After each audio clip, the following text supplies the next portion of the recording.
So I just got home from a really busy week, basically working across the country. I worked in Birmingham, Bournemouth, and did a little bit of a stint in London as well. As many of you will know, a big part of my job is traveling, and it's something that I love doing. It's a great part of my job, but equally, especially as of late, one of my favourite things about travelling has been coming home, mainly because I have a space that I really enjoy now. If you guys remember, just over a year ago I moved into my new flat, and you'll probably remember from the videos because I was filming everywhere and some of the talking heads were very questionable. But for sure, one of the best things that I've kind of had from the move and from moving into this flat is having this dedicated workspace that I'm sitting in now. I don't usually film many of my videos in here. I don't have a talking head set up in here yet, but this is my workspace, and it's made things so much easier when I come home from jobs where I have a lot of equipment,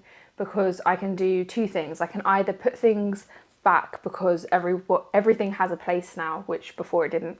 Definitely didn't. It just all kind of sat on my kitchen table and I could never find anything.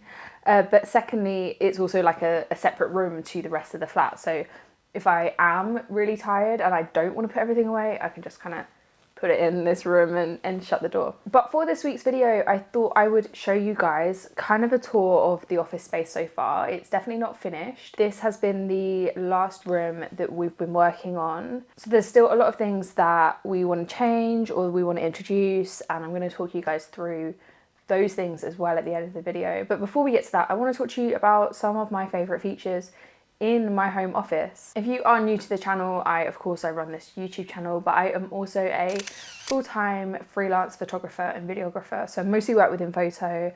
I work in portraiture and live music. As you can imagine, I have a lot of stuff. Mainly, my biggest concern at the moment is storing lights. That's something I haven't really found a system for yet. Just over here, my eye keeps kind of catching it because it's actually really messy, is a bookcase, which I eventually want to switch out. So this is one of the things I want to switch out for something a little bit more durable and a little bit more aesthetic. But we have a bookcase, and the bottom part of the bookcase is all my lights. At the moment it works because it's easy to grab them, I know where they are, but it doesn't look great. So that's definitely something that I want to change. But in the room we have a ton of cupboard space and loads of drawers. That was something that was really important to me because as a photographer you do have loads of stuff that isn't as big as lights and is a lot easier to hide within cupboards. Things like negatives, things like cables and lenses, lens filters. I mean, I could go on. There is so much stuff as a photographer that you end up accumulating, and annoyingly a lot of it is stuff you can't get rid of either. So I'm going to talk you through some of the things that I do like, so not including this bookcase that looks horrible and is very badly organised. I'm going to talk you through my desk setup and the things on my desk that really work, and also this kind of corner that I'm in now, which is more of like our chilled zone where we can work in a more relaxed way. So the office is designed for two people. We have two sections of the room. This side that I'm on is where my side of the desk is, and then the other side is for Hannah's illustration business. So it's a little bit different to mine. I'm not going to go through that. I'm just going to be talking about my little section of the room. So the actual desk itself is just from IKEA. We just got an IKEA top and some drawers. We also attached a bit of MDF at the back of the desk, which has a hole cut into for wire cable management. This was actually because we have a radiator on the back wall that we needed to step away from in terms of the desk. We don't actually use the radiator, but it's there and we can't move it, so we push the desk forward. The MDF is really useful because it means that I can shove all the wires down the back of the desk, and I think just visual clutter is very frustrating. You guys will probably know what I'm talking about when you're trying to work and there's just like visual clutter. It can be very difficult to focus on what you're doing, and wires for me is one of those things that just really frustrates me. Like if my desk is messy, then my mind feels messy, and it's just nice to put the wires down the back, and we've attached an extension cable to the inside of the desk, which basically means that everything can be plugged in from underneath the desk. On my actual desk, I have a Fado lamp from IKEA, which I absolutely love. I've got it with a Philips Hue bulb, I think that's what it's called. And essentially that means that I can change colour on my iPad, on my phone, And because this room doesn't have a massive amount of natural light, this is the only window in the room, and I mean, it doesn't let a lot of light in. I really like setting the fader to daylight balanced when I'm working in the day, and then in the evening, or if I'm kind of like not using the space but things are importing and I don't want it to be like really bright. As you guys know, I work sometimes until like 4 or 5 a.m.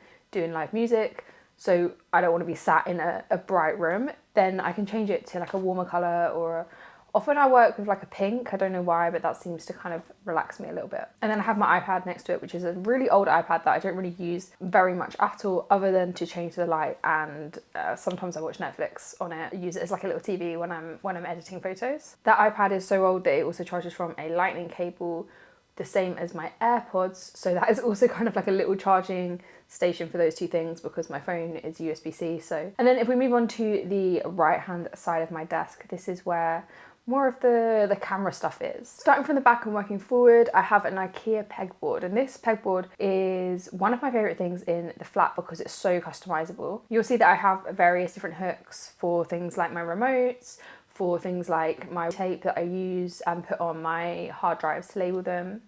And then I have these 3 little baskets, and these 3 little baskets are probably one of my favourite things on this pegboard. The first one is for batteries that need charging. The second one is for batteries that have been charged, so once those batteries are charged, I move them into the middle one. And then the third one, the one on the right hand side, is for film that I need to take to the lab. I found this a really nice process just to kind of keep in my mind like where things are and to have a bit more of a system. I also have this little shelf with things like my Astro Horo light meter and my the mount for my tripod. I also have my Pentax 17 because that's my everyday camera, and I also have just a stack of Polaroids that I need to scan. So basically, if I need to scan Polaroids, they go into that stack, and then once they're scanned, they go away into the cupboard. And that leads me very nicely onto my scanner. So as you guys probably will remember from other videos, I scan using the Epson V600. I don't actually scan a lot of my film very often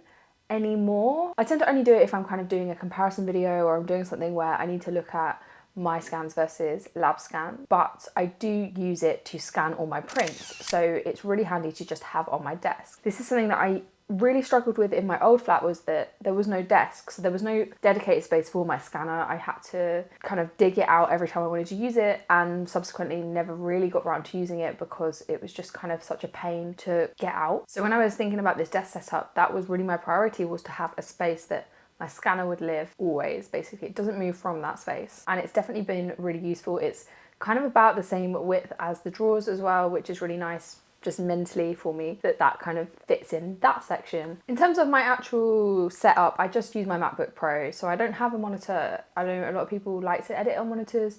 For me, I'm more than happy with my MacBook. It's a 14-inch, I think, and I just have this little plastic stand that I bought from Amazon that folds down and can go into a drawer if I'm not using my laptop, or I don't need it on the desk for whatever reason. So that is the actual kind of working setup of my desk. I have cupboards above, I have drawers underneath. It's pretty minimal, but it works really well for me. It's just nice to kind of like know where things are. And then if we come over to this space that I'm sat on now, this is a chair, essentially. It's a recliner chair from FlexiSpot, and they very kindly actually sent me this chair, and it's one of the things in this room that's just made it feel so much more enjoyable to work in. I think I'm someone that doesn't always want to be sat at a desk, but I like the idea of being separate, like working separately from my bedroom or the living room. So I want to be working in here, but maybe not always sat on a desk, and that's where something like having a comfortable chair is really important, I think. I always envisioned in this room that we would have a chair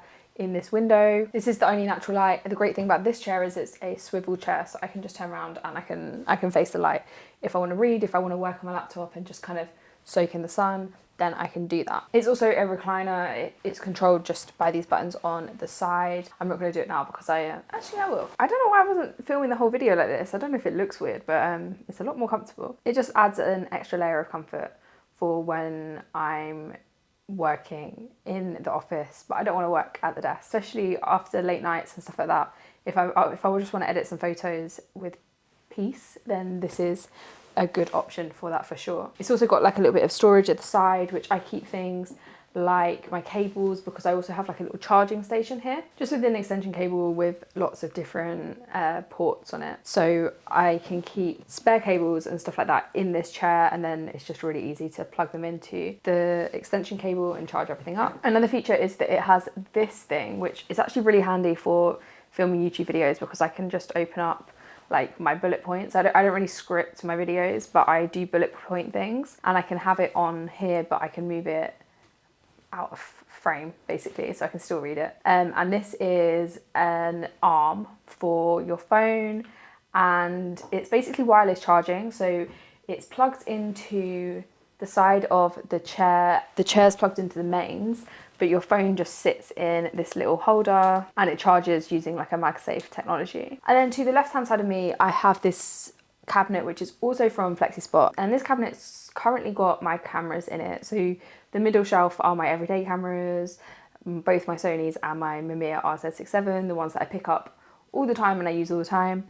And then the top shelf are my medium format cameras that I don't use all the time. So I've got a Mamiya RZ67 that I rent out, a Pentax 6.7, and my Mamiya RB67, which is currently broken, on that top shelf. Yeah, I just wanted, because it's kind of got like a like a cerated glass door, I wanted something in there that looked kind of pretty, and these cameras are lovely. We went for the yellow orange kind of colour because of the colour of the walls and the colour of the chair. We just thought that kind of palette worked really well. We also have other little bits in here that are yellow, so it just ties everything in quite nicely. If you're interested in either the cabinet or the chair, I will link FlexiSpot in the description. They very kindly sent me these items, and it's also their brand month, which means they've got kind of a whole month of deals.